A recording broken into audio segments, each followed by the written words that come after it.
Untold story of unemployment youth. First episode 1, the rich were the torchbearers. అప్పుడే BTech అయ్యింది, చేతిలో job లేదు. Friend ఏమో హైదరాబాద్ వెళ్ళి ఇన్స్టిట్యూట్లో జాయిన్ అవుదాం అన్నాడు. మా ఫ్రెండ్ అయితే నా దగ్గరకు వచ్చి మూడు మొక్కలు చెప్పాడు. హైదరాబాద్ ఇన్స్టిట్యూట్ జాబ్ అంతే. నేను ఇంకా ఆశ్చర్యపోయి ఇదేదో చాలా పెద్ద ప్లానింగ్లో ఉందని చెప్పి మా రిలేటివ్స్కి, మా ఫ్రెండ్స్కి అందరికీ ఫోన్ చేసి చెప్పాను. ఒక 1 month వరకు బడ్జెట్ అది బాగానే సరిపోయింది.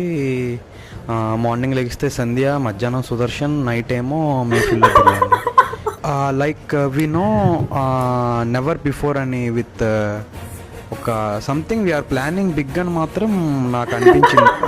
ఆఫ్టర్ 1 month తర్వాత వీఆర్ అవుట్ ఆఫ్ బడ్జెట్. మాకు ఏం చేయాలో తెలియలేదు. మా చేతిలో బడ్జెట్ అయిపోతుంది. We don't know what to do.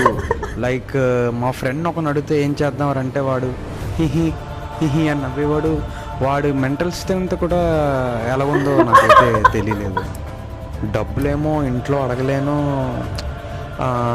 నేనైతే ఒకటే అనుకున్నా, మా ఇంట్లో సెకండ్ హ్యాండ్ సైకిల్ ఉంది, ఇంకా సైకిల్ అమ్మేద్దామని నేనైతే ఫిక్స్ అయిపోయా.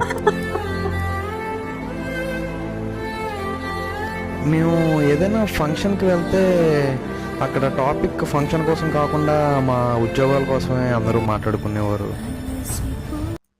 యాక్చువల్లీ అందరూ లైక్ ఏం చేస్తున్నాం అని క్వశ్చన్ అడిగితే అఫెండ్ ఫీల్ అవుతారు అన్ఎంప్లాయిడ్ అందరూ. I'm also unemployed. Actually we are old enough to face that question, but we don't have answer because we don't have clarity and focus and discipline and consistency.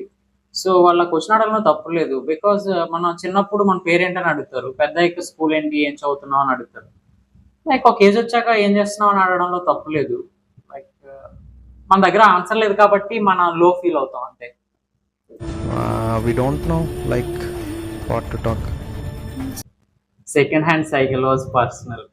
పొట్టకాయలు touching story. It is not a story, it was a life war. Second hand cycle అనగానే పడుతుంది భయ BGM, ఆ acting, back side fire was unreal.